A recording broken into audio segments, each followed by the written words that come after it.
A graça e a paz, queridos, estamos aqui para trazer a lição de número 8.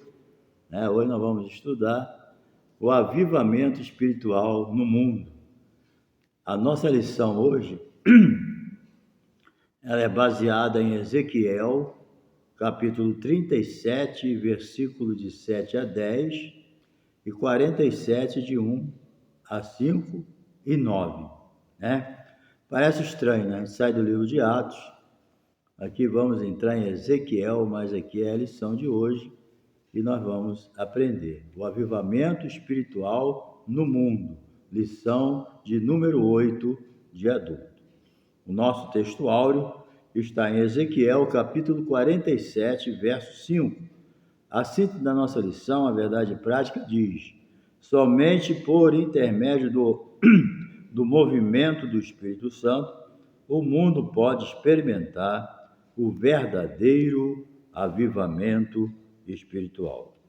Então, nessa lição, nós vamos partir da imagem dos ossos secos, o vale, que está lá no capítulo 37, e da imagem das águas, no capítulo 47, no livro de Ezequiel. Embora haja um contexto específico para a nação de Israel, essas duas imagens, elas são aplicadas como paradigma do que Deus deseja fazer com o seu povo. Então, trazer a vida onde não há mais, Jesus falou: quem tem o Filho tem a vida. Quem não tem o Filho não tem a vida. Está entendendo? Então, levando o Evangelho, levando a pregação da palavra, nós estamos levando a vida para as pessoas que estão mortas espiritualmente nos seus delitos e pecados. Entendeu? Então, levar a palavra é levar a vida, a salvação, a libertação, Então, a gente precisa ir. Veremos que Deus fez muita coisa na igreja durante o século. E também, que você possa se inscrever aí no meu canal, deixar o seu like, compartilhar aí com seus amigos, assistindo também os nossos anúncios.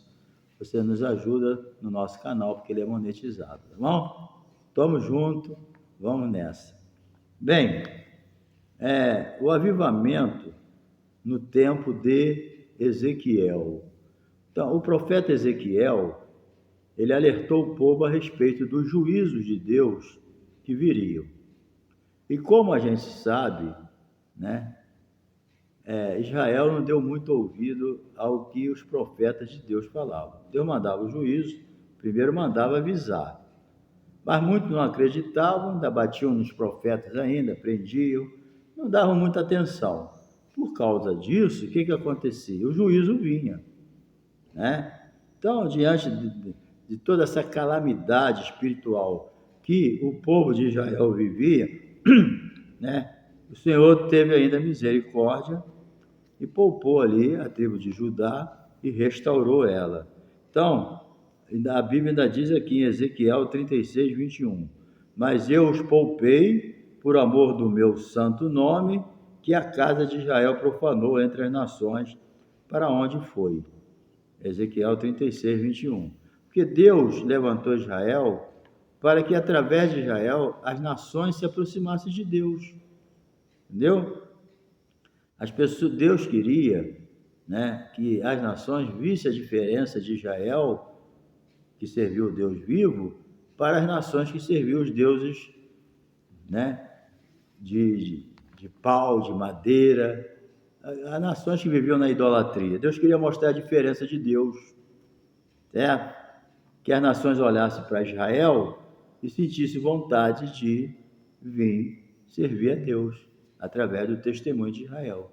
Mas só que aconteceu o contrário. Em vez de Israel atrair as nações para Deus, eles foram atraídos pelas nações para servirem a outro Deus.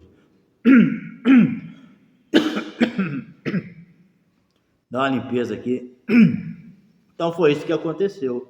Aconteceu o inverso. Ele, em vez de trazer o povo das nações a adorar o Deus de Israel, eles foram adorar os deuses das nações que entraram na idolatria.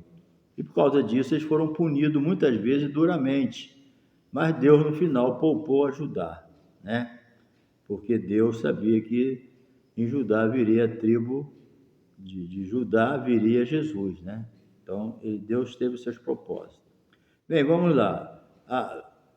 O avivamento aqui, um vale dos ossos secos. Então o profeta Ezequiel, ele nessa visão é uma representação do estado espiritual de Israel. Ossos secos, os esqueletos tudo juntado lá. Deus quer dizer, é assim que está a vida espiritual de Israel, né?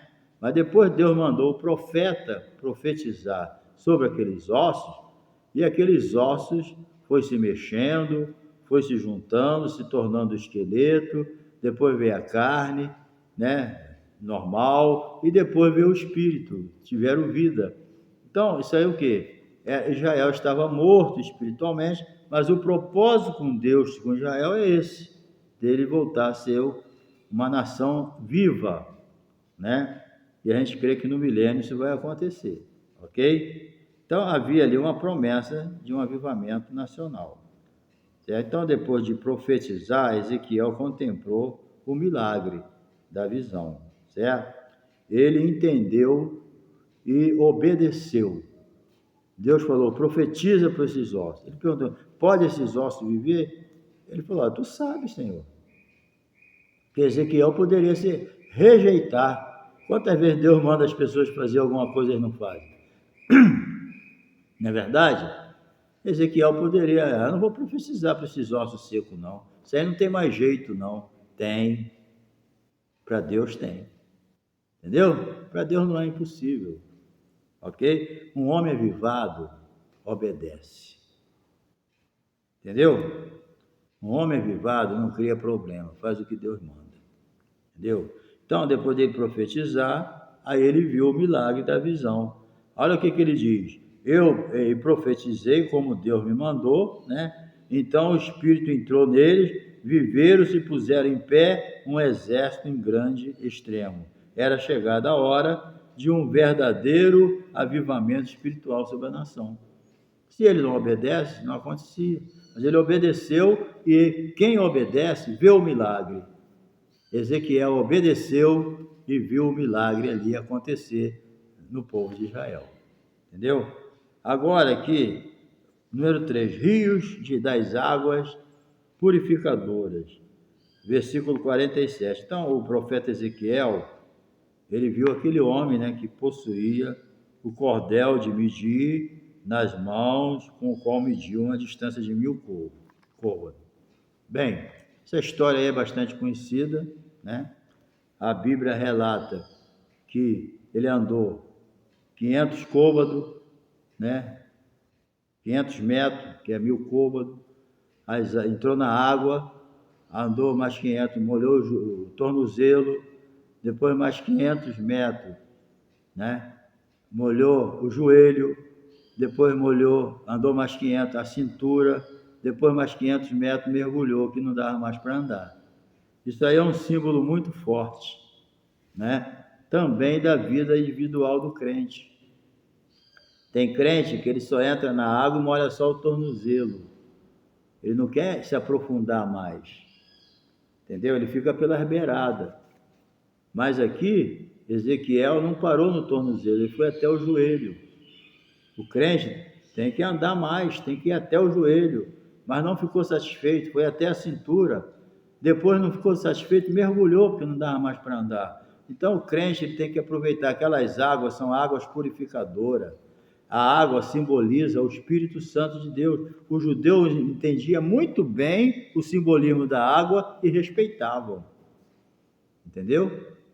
Então ele entendeu essa obra, entendeu? E não ficou parado no tornozelo. Querido, servo do Senhor, serva de Deus avivada, não para no tornozelo. Jesus falou assim, ó, quem tiver sede, venha a mim e beba. Falando de água, porque do seu interior fluirão rios de água viva. E a Bíblia diz que Jesus falava isso sobre o Espírito Santo, que eles receberiam, porque até aquele momento ninguém tinha recebido, porque Jesus não tinha sido glorificado ainda. Então, quem tiver sede, venha a mim e beba. Não pare no tornozelo, não, querido. Entendeu? Fica parado no tornozelo, não. Deus tem muita água para você beber. Cria sede pelas coisas de Deus. Quando a gente está avivado, a gente tem sede pelas coisas de Deus e não para no tornozelo, vai até o joelho. Mas quando chega no joelho, não está satisfeito porque tem mais água. Ele vai até a cintura, mas não fica satisfeito porque tem mais água. Ele mergulha. É isso que Deus quer, que a gente venha mergulhar nas águas do Espírito. Quem tem sede, venha a mim e beba. Do seu interior fluirão rios de água viva. Mas se você parar no tornozelo, não vai fluir rios de água viva. Se você parar no joelho, não vai fluir rios de água viva. Se você parar na cintura, não vai fluir rios de água viva. Mas se você mergulhar, vai fluir rios de água viva na sua vida. Isso aí é o Espírito Santo. Você vai ser cheio do Espírito Santo. Não se conforme de ter só o Espírito Santo na sua vida. Todo crente tem o Espírito Santo. A Bíblia diz: vós sois o templo do Espírito Santo. Coríntios capítulo 3, 1 Coríntios capítulo 6 explica que nós somos o templo do Espírito Santo. Não sabeis vós que sois o templo do Espírito Santo, que o Espírito de Deus habita em vós, que não sois de vós mesmos? Então nós somos o templo do Espírito Santo. Mas a questão não é só ter o Espírito Santo, é ser cheio do Espírito Santo. Entendeu? Todo crente normal, ele está com a água no tornozelo, ele tem o Espírito Santo. Mas não deve parar por aí. Mergulha nessa água, seja um crente avivado, né? Cheio do Espírito Santo. Ok? E essas águas, aonde elas chegam, elas vão purificando. Aonde chega, ela vai curando. Um crente cheio do Espírito Santo, aonde chega, ele é usado por Deus. Entendeu? Ele experimenta aquele poder e transmite às pessoas, né? Número 2 aqui, grandes avivamentos no mundo. Aqui o autor traz, né, o grande avivamento. Nós vimos agora as águas purificadoras, que simbolizam o Espírito Santo, né? E também os ossos secos que receberam o Espírito, pela profecia de Ezequiel. Certo? Então, os grandes avivamentos no mundo. Na Europa, houve período em que o continente europeu, né, estava numa situação idêntica do povo de Israel, certo? Mas pela misericórdia de Deus, né, Deus começou a usar pessoas.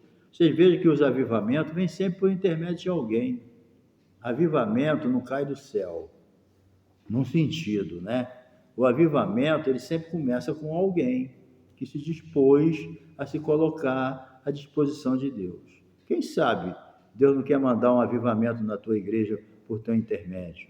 Quem sabe Deus não quer mandar um avivamento na tua casa por teu intermédio, no teu emprego, na tua escola, entendeu? Na tua comunidade. Quem sabe Deus não te escolheu para você ser aquele que vai levar um avivamento em algum lugar?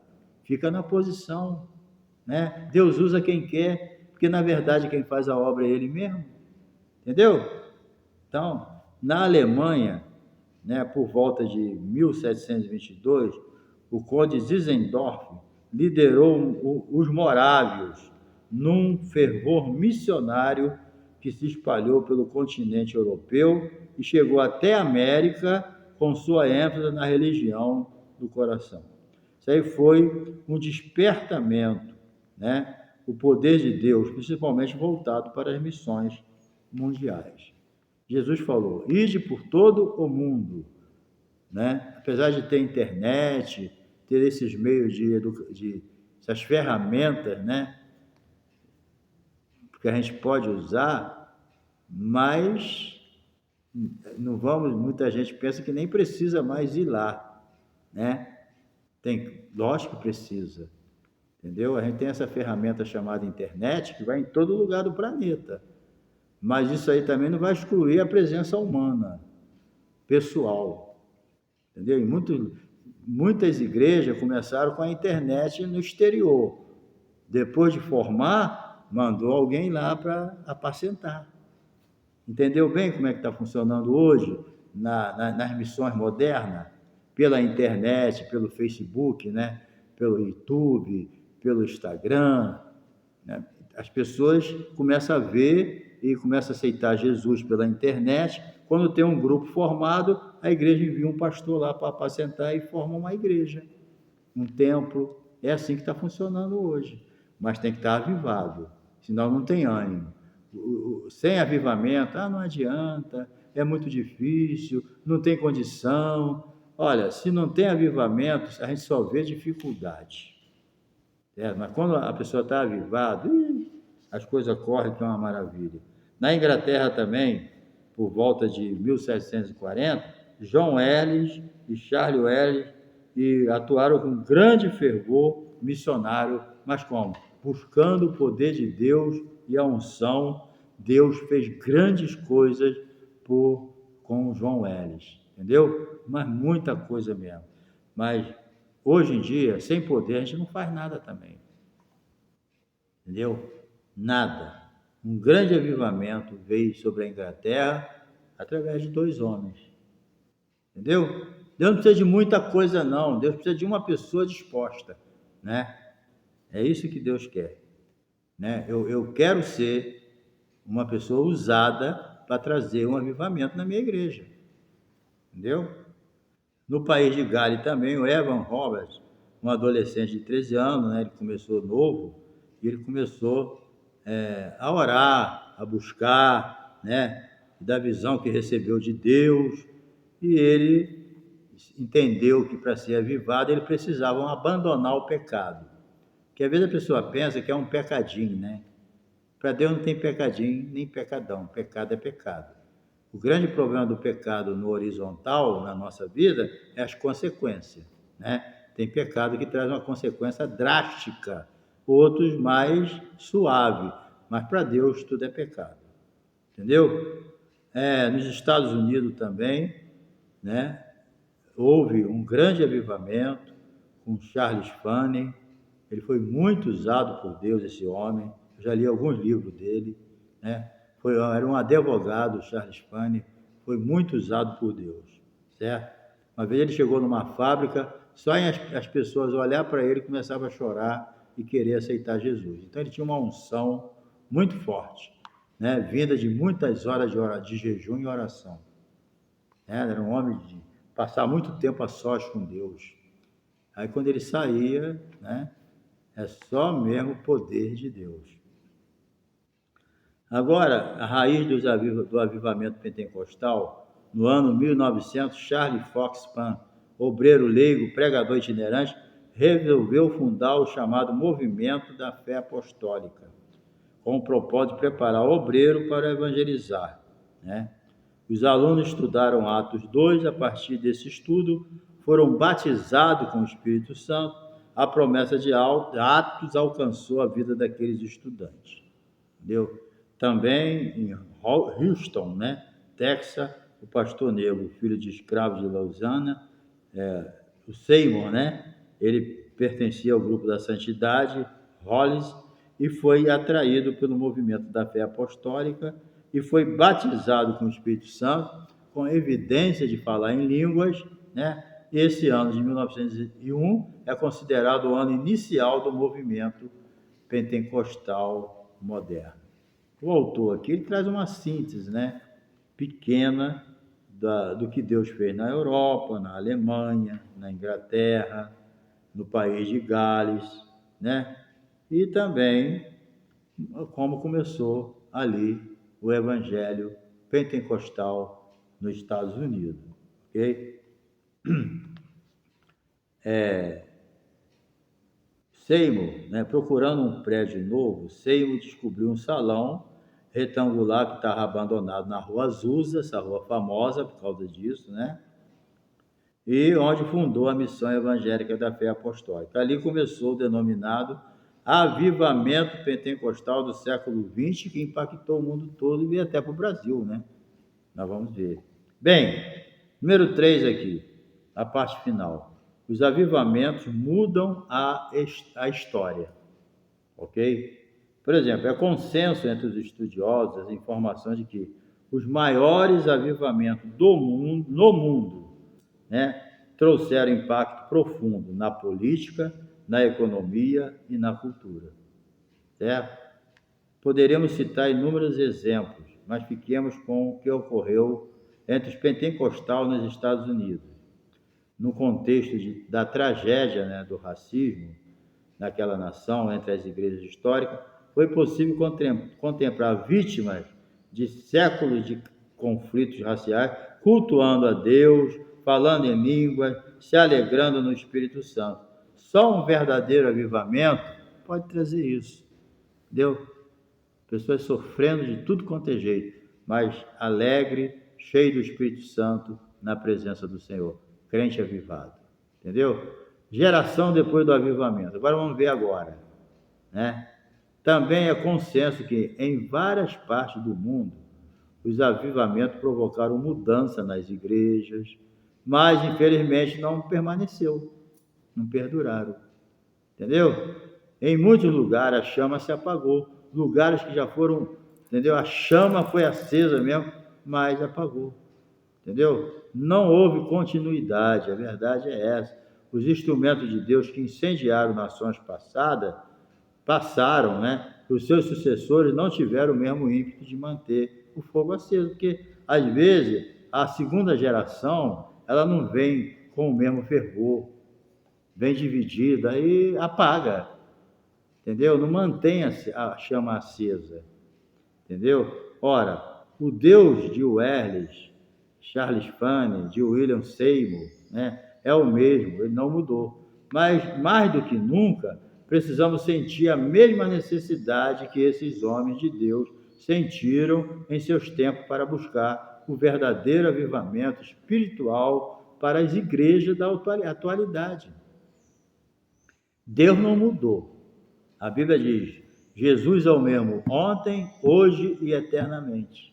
Então Deus não mudou. O que está faltando é pessoas como nós agora buscar esse avivamento, não aceitar a situação da igreja. Não é ficar brigando e discutindo com ninguém, isso aí não vai resolver. É deixar o Espírito Santo operar por nosso intermédio. Isso aí não é qualquer um que entende também não. Entendeu? Tem crente que não entende, ele está pior do que o incrédulo. Entendeu? Mas o Espírito Santo, ele deseja avivar o seu povo. E eu creio que você pode ser o instrumento que Deus quer usar para avivar na tua casa, avivar na tua família, na tua igreja, no teu emprego, na tua escola, na tua faculdade, na tua rua, em nome de Jesus. Tá bom? Que Deus te abençoe e até a próxima lição. E não se esqueça de se inscrever no meu canal. Tá bom? Um abração, um beijo no coração.